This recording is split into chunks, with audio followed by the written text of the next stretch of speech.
என்னைக்காவது நீங்கள் யோசிச்சிருக்கீங்களா, இந்த பூமியினுடைய மொத்த நிலப்பரப்பை எடுத்து அதில் 70-80% நிலப்பரப்பை நாங்கள் ஆட்சி செய்தோம் அப்படின்னு சொன்ன பிரிட்டிஷ், யூகே, இன்னைக்கு அவங்களுடைய பிரைம் மினிஸ்டர் யார் அப்படிங்கிற கேள்விக்கு போன மாதமா இல்லை அதுக்கு முந்தின வருஷமா அப்படின்னு சொல்கிற அளவுக்கு இருக்காங்கன்னா அவங்களுடைய அரசியலில் இன்ஸ்டெபிலிட்டியாக இருக்காங்க அப்படிங்கிறத நம்ம யோசிச்சிருந்திருப்போமா?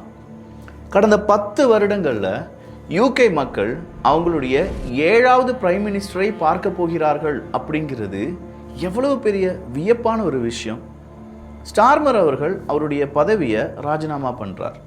அப்படி ராஜினாமா பண்ணுறதற்கான காரணம் என்ன அப்படிங்கிறத விட இவருக்கு அடுத்ததாக யார் வரப்போகிறாரு, அவர் இன்னும் எத்தனை மாதங்களுக்கு இருக்க போகிறார் அப்படிங்கிற கேள்வி தான் உருவாகி இருக்கிறது. இது எல்லாத்துக்கும் பின்னாடி மக்கள் அங்கே விழிப்புடன் செயல்படுகிறார்கள், மக்கள் செம்மையான கேள்வி கேட்குறாங்க அப்படின்னு யாராவது நினச்சிங்கன்னா கண்டிப்பாக தவறு. ஏன்னா அதை இன்றைக்கி நம்ம உடைக்க போகிறோம். அப்படி உடைச்சதோடு மட்டும் இல்லாமல் இதுக்கு பின்னணியில் ஒரு விதமான ஒரு சக்தி, அது எப்ஸ்டீனுடைய ஆவியான்னு தெரியாது, ட்ரம்ப் அவர்களுடைய தூய ஆவியான்லாம் எனக்கு தெரியாது, ஒரு சக்தி ஒன்று இருக்குது. அது என்ன அப்படிங்கிறத அடுத்த பதிவில் பார்த்துடலாம். அன்பு தமிழஞ்சங்களுக்கு தமிழ் பொக்கிஷத்தின் வணக்கங்கள்.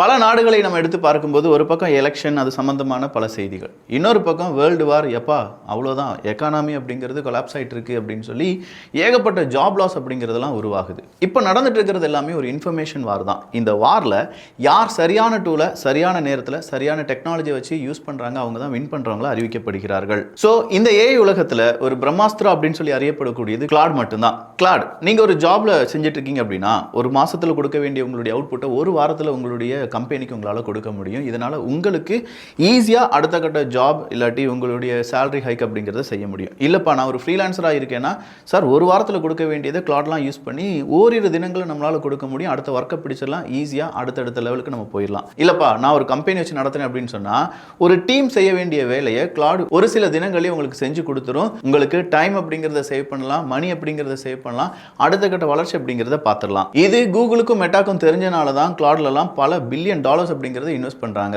சோ இது ஒரு ஏஐ டூல் மட்டும் கிடையாது, இதுதான் அடுத்த 10 வருஷத்துக்கான இன்ஃப்ராஸ்ட்ரக்சர் அப்படின்னு சொல்லலாம். அப்படிப்பட்ட கிளாட நாமும் தெரிந்து கொள்ளலாமா அப்படின்னு கேட்டா எஸ், தெரிந்து கொள்ள வேண்டும். இதை ஃப்ரீயாவே நீங்க தெரிந்து கொள்ளலாம். கம்ப்ளீட் கிளாட் லைவ் ட்ரைனிங் அப்படிங்கிறது 2 ட்ராக்கா இங்க இருக்கு. ஒன்னு அப்படிங்கிறது டெக் ப்ரொஃபஷனல்ஸுக்கு, இன்னொன்னு அப்படிங்கிறது நான் டெக் ப்ரொஃபஷனல்ஸுக்கு. வர சாட்டர்டே சண்டே 10 மணில இருந்து 7 மணி வரை கிட்டத்தட்ட 16 மணி நேரம் லைவ் ஒர்க் ஷாப் அப்படிங்கறத நீங்க அட்டெண்ட் பண்ணலாம். கம்ப்ளீட்லி ஹேண்ட்ஸ் ஆன் தான். அந்த லிங்க் அப்படிங்கிறது கீழே இருக்கு, வேணுங்கிறவங்க ரெஜிஸ்டர் பண்ணிக்கோங்க. இந்த ஒர்க் ஷாப் வழியா நீங்க எல்லாம் தெரிந்து கொள்வீர்கள்னா do hours of research in minutes using Claude, build tools and a dashboard without writing any single line of code, create presentation and reports automatically and turn Claude into a permanent intelligent assistant.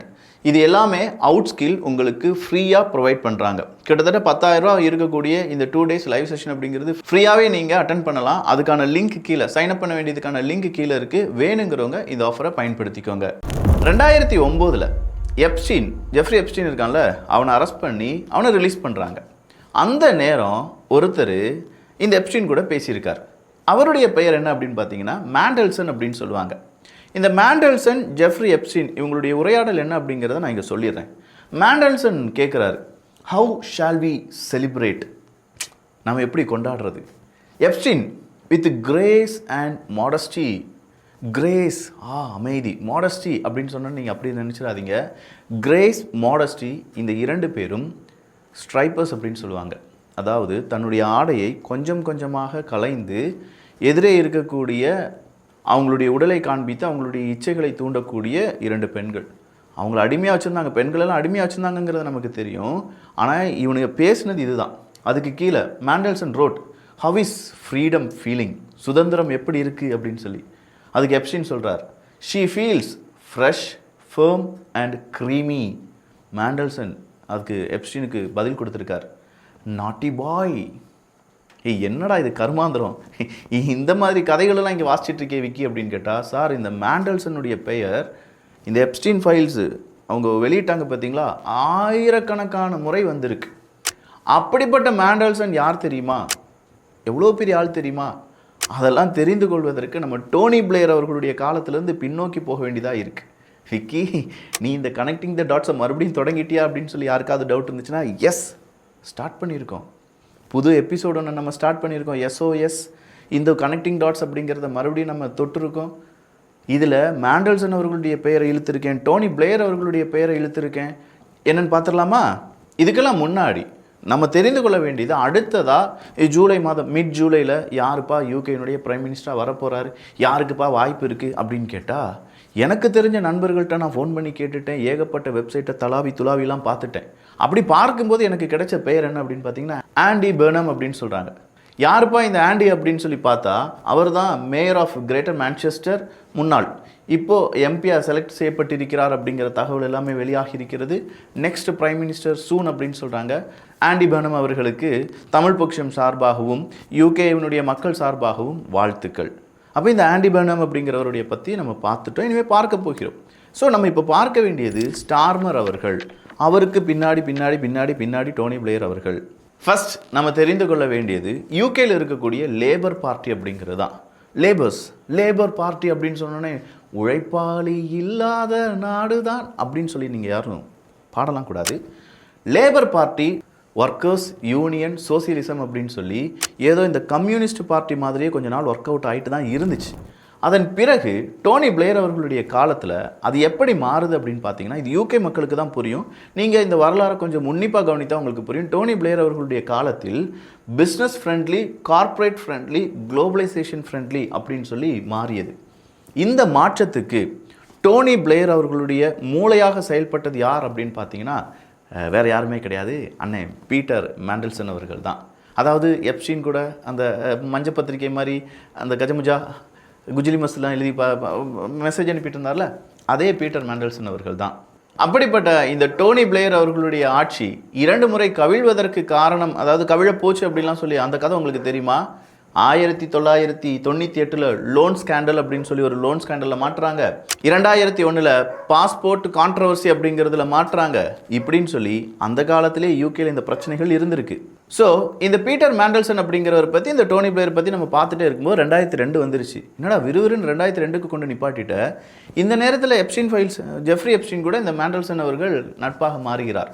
அடுத்த வருஷம் அவர் சொல்கிறார், என்னுடைய best friend, என்னுடைய ரத்தம்பா Jeffrey Epstein, தங்கமுடா நீ அப்படின்னு சொல்லி பாராட்டுறார். Epstein என்ன தெரியுமா செய்கிறாரு? மேண்டல்சன் அவர்களுக்கும் அவங்களுடைய பார்ட்னர் ரெய்னல்டோ அவிலா ட சில்வா அப்படின்னு சொல்லக்கூடிய அவங்களுக்கும் பெரிய விருந்து கொடுக்குறாரு. ஏகப்பட்ட பவுண்டை பணமாக அப்படியே எழுதி கொடுத்து தள்ளுறார் மனுஷன். மேண்டல்சன் அதுக்கு எப்ஸ்டீன் அவர்களுக்கு ஹை லெவலாக யூகேயில் இருக்கக்கூடிய பல இன்ஃபர்மேஷனையும் நிறைய தலைவர்களுடைய கான்டாக்டும் ஏகப்பட்ட இடத்துல இருந்து அவரை காப்பாற்றினதும் இந்த பீட்டர் மேண்டல்சனை தான் இருக்கும் அப்படின்னு சொல்லக்கூடிய ஒரு கருத்து இப்போதும் நிலவுகிறது. 2008 ஜெஃப்ரி எப்ஸ்டீனை பிடிச்சிட்டாங்க. ஏய் நீ சின்ன குழந்தையெல்லாம் இப்படி படாத பாடுபடுத்திட்டு இருக்கடா அப்படின்னு சொல்லி. அதன் பிறகும் பீட்டர் மேண்டல்சன் விட்டானான்னு பாருங்களேன், கிடையாது. ஜெஃப்ரி எப்ஸ்டீன் கூட கடைசி வரையிலும் என்னுடைய நட்பு, அவன் என்னுடைய ரத்த சொந்தம் அப்படின்னு சொல்கிற அளவுக்கு 2 பேருமே மாற்றி மச்சான் மாமா அப்படின்னு சொல்லி உறவு கொண்டாடிட்டு இருந்தாங்க. ஸோ இப்போ உங்கள் மனசில் பீட்டர் மேண்டல்சன் அப்படிங்கிறவருடைய பெயர் நிலைத்து நிற்க போகிறது. எப்படி டோனி பிளேயருக்கு இந்த பீட்டர் மேண்டல்சன் அப்படிங்கிறவன் ஒரு மூளையாக செயல்பட்டானோ, இந்த பீட்டர் மேண்டல்சனுக்கு இன்னொருத்தர் மூளையாக செயல்படுகிறார். அவங்க யார் அப்படின்னு பார்த்தீங்கன்னா மார்கன் மெக்ஸ்வீனி அப்படின்னு சொல்லுவாங்க. ஒரு ஐரிஷ் பொலிட்டிக்கல் ஸ்ட்ராட்டஜிஸ்ட் அப்படின்னு சொன்னாலும் லண்டன்லாம் படித்து கொஞ்சம் நாட்கள் இஸ்ரேலில் போய் சும்மா ஏதாவது செய்யலாம்ப்பா அப்படின்னு சொல்லி இஸ்ரேலில் போய் உட்காந்துருக்காரு. இஸ்ரேலில் இருக்கக்கூடிய கிபூஸ் அப்படிங்கிற ஒரு இடத்துல இருக்கார். கிபூஸ் அந்த இடத்தெல்லாம் விட்டுட்டு இங்கிட்ட வந்து கரெக்டாக லேபர் பார்ட்டியில் 2001 ஜாயின் பண்ணுறார். சார் இந்த வருஷத்தை நல்லா ஞாபகம் வச்சுக்கோங்க, 2001. 2002 தான் மேண்டல்சனும் எப்ஸ்டீனும் நண்பர்களாக மாறுகிறார்கள். ஐயா ஒரு வருஷத்துக்கு முன்னாடி இந்த மெக்ஸ்வீனி அப்படிங்கிறவர் உள்ளே வராரு. லேபர் ஹெச்கியூவில் அவருக்கு வேலையை போட்டு கொடுக்கறது யார் அப்படின்னு பார்த்தீங்கன்னா நம்ம மேண்டல்சன் அவர்கள் தான்.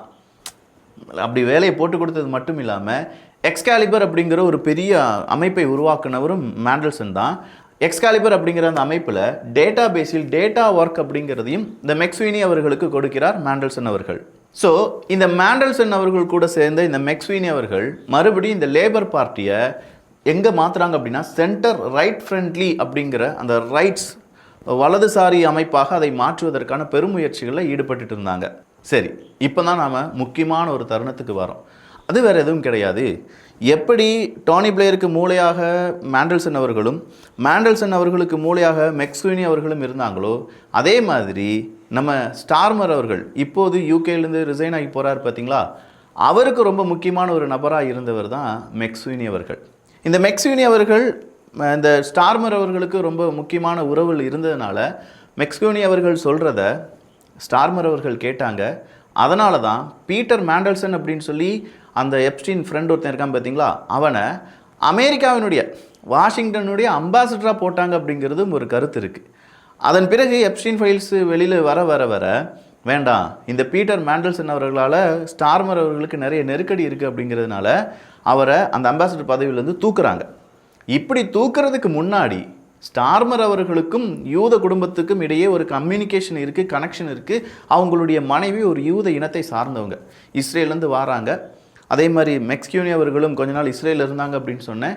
இது எல்லாமே கூட்டி கழிச்சு நீங்கள் ஒரு கனெக்டிங் த டாட்ஸை உருவாக்கி வச்சுருப்பீங்க. பட் என்னுடைய பாதை அது கிடையாது. ஏன்னா அடுத்த பதிவில் தான் நம்ம அதை பார்க்க போகிறோம். அப்போ இவங்கெல்லாம் சேர்ந்து யூகே என்ன செஞ்சு வச்சுருக்காங்க அப்படிங்கிறத கொஞ்சம் ஷார்ட்டாக இங்கே பார்க்க போகிறோம். பிரிட்டனுடைய டேக்ஸ் டிபார்ட்மெண்ட்னு ஒன்று இருக்குது பார்த்துக்கோங்க. இந்த பிரிட்டிஷ் டேக்ஸ் டிபார்ட்மெண்ட், ஏயா வரியாயா, எங்கே கேட்கிறாய் கப்பம், யாரை கேட்கிறாய் கப்பம் அப்படிலாம் சொல்லி நம்ம வீட்டு பணத்தையும் நம்ம இந்தியாவினுடைய சொத்துக்களையும் நிலங்களையும் வளங்களையும் அபகரித்து போனால் பார்த்தீங்களா பிரிட்டிஷ்காரன். அவங்க டேக்ஸ் டிபார்ட்மெண்ட் அவங்களுக்கு பண தேவைக்காக அவங்களுடைய பில்டிங்ஸ் 600க்கும் அதிகமான பில்டிங்ஸை வாடகைக்கு விட்டு சம்பாதிச்சுட்டு இருக்காங்க அப்படின்னு சொன்னால் அவங்களால நம்ப முடியுமா? மிலிட்ரி ரிக்ரூட்மெண்ட் அப்படிங்கிறது நம்ம ஊர்லலாம் அரசாங்கத்துக்கு தேவையான மிலிட்ரி எல்லாமே அரசாங்கத்துக்கு கீழே தானே இருக்குது. ஆனால் யூகேல அதை ப்ரைவேட்டாக கொடுத்துட்டாங்க பார்த்துக்கோங்க. அப்படி ப்ரைவேட்டாக கொடுத்ததுனால கிட்டத்தட்ட 1 லட்சம் ரிக்ரூட்மெண்ட் அப்படிங்கிறது இன்றைக்கும் நடைபெறாமல் இருக்கிறதா. யூகேல ஒரு ஆர்மி இருக்கானே நிறைய பேருக்கு டவுட்டாக இருக்கியா? யூகேனுடைய எதிர்கால திட்டம் எதுவுமே சரியில்லை. யூகேனுடைய ஆர்மியை வச்சு இன்னொரு நாட்டை பாதுகாக்க முடியும்னா அது முடியாது. யூகேனுடைய அணு ஆயுதம் யாருடைய கண்ட்ரோலில் இருக்குன்னு கேட்டால் அது அமெரிக்காவினுடைய கண்ட்ரோலில் இருக்குங்கிறான். நேஷ்னல் ஹெல்த் சர்வீஸ் அப்படின்னு ஒன்று இருக்குது பார்த்துக்கோங்க, NHS. பட் இந்த நேஷ்னல் அப்படிங்கிற பெயர் NHS அந்த பெயரில் மட்டும்தான் இருக்கே தவிர மீதம் இருக்கும் எல்லாத்தையுமே அவங்க ப்ரைவேட்டைசேஷன் பண்ணிட்டாங்க. அடுத்ததாக அங்கே இருக்கக்கூடிய ஸ்டூடெண்ட்ஸ், அதாவது அங்கே இருக்க மாணவர்களுக்காக ஆஃபீஸ் ஃபார் ஸ்டூடெண்ட்ஸ் அப்படின்னு சொல்கிறாங்க பார்த்தீங்களா, இவ்வளோ ரூபா 80% நிலப்பரப்பை ஆண்ட இந்த ஆஃபீஸ் ஃபார் ஸ்டூடெண்ட்ஸ் அப்படிங்கிறவங்க வசூலிக்கக்கூடிய தொகை, யூகேல போய் நீங்கள் படிக்கணும்னு வச்சுக்கோங்களேன், highest university cost in the world அப்படின்னு சொல்கிறாங்க.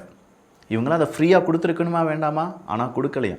காரணம் அங்கே இருக்கக்கூடிய அரசியலும் அரசியல்வாதிகளும். யூகேனுடைய ஹெல்த் செக்யூரிட்டி ஏஜென்சி கோவிடின் டைமின் போது அதனுடைய உண்மை முகத்தை காண்பித்தது. கொலாப்ஸ். யூகேனுடைய ஹெல்த் செக்யூரிட்டி ஏஜென்சி இந்த அளவுக்கு மோசமாக இருப்பாங்க அப்படிங்கிறத உலகம் பார்த்தது கோவிடினுடைய அந்த நிர்வாக சீர்கேடின் போது தான். பார்டர் ஃபோர்ஸ் அப்படிங்கிறது அங்கே வரக்கூடிய யூகேக்குள்ளே வரக்கூடிய மக்களை தடுப்பதற்கு இன்னும் முடியவில்லை அப்படின்னு சொல்லி யூகே மக்கள் அவங்களுடைய கோரிக்கையை வச்சுட்டு இருக்காங்க. ஆஃப் வாட் அப்படின்னு சொல்லக்கூடிய அவங்களுடைய வாட்டர் ஏஜென்சி இருக்குது. இந்த ஆஃப் வாட் அப்படிங்கிறது மக்களுக்கு தண்ணீர் கொடுக்குதோ இல்லையோ நிறைய தனியார் நிறுவனங்களுக்கு தண்ணீரை தாரை வார்த்து கொடுத்து கொண்டிருக்கிறது அப்படிங்கிற கம்ப்ளைண்ட்டை யூகே மக்கள் தொடர்ந்து வைத்துக்கொண்டே இருக்கிறார்கள். இதெல்லாம் யூகே மக்கள் வைக்கக்கூடிய ஒரு குற்றச்சாட்டு மட்டும் கிடையாது. அங்கே நடக்கக்கூடிய சில விஷயங்களை அடுத்ததாக நம்ம படம் பிடித்து காண்பிக்க போகிறோம். மாண்டல்சன் அவர்கள் வந்துட்டாங்க, டோனி பிளேயர் வந்துட்டாங்க, மெக்ஸ்வீனி வந்துட்டாங்க, ஸ்டார்மர் அவர்கள் வந்துட்டாங்க, ஜெஃப்ரி எப்ஸ்டீன் அவர்கள் வந்துட்டாங்க. இனி இவங்களை நம்ம கனெக்ட் பண்ணி என்ன நடந்துச்சு அப்படிங்கிறத அடுத்த பதிவில் பார்க்க போகிறோம். இந்த பதிவு நல்லா இருந்துச்சா?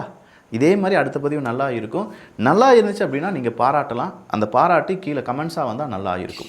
நான் முதலே சொன்ன மாதிரி இன்ஃபர்மேஷன் யுத்தம் அப்படிங்கிறது நடந்துட்டு இருக்கு. யார் முதல்ல படிக்கிறாங்களோ அவங்க தான் முதல்ல வின் பண்ணுறதுக்கான வாய்ப்புகளும் இருக்குது. ஸோ கிளாட் 2 தினங்களுக்கான லைவ் செஷன், அதுக்கான ரெஜிஸ்ட்ரேஷன் லிங்க் கீழே இருக்குது. வேணுங்கிறவங்க ரெஜிஸ்டர் பண்ணி வச்சுக்கோங்க. நல்லதை பகிர்ந்து நல்ல சமுதாயத்தை உருவாக்குவோம். நன்றி, வணக்கம்.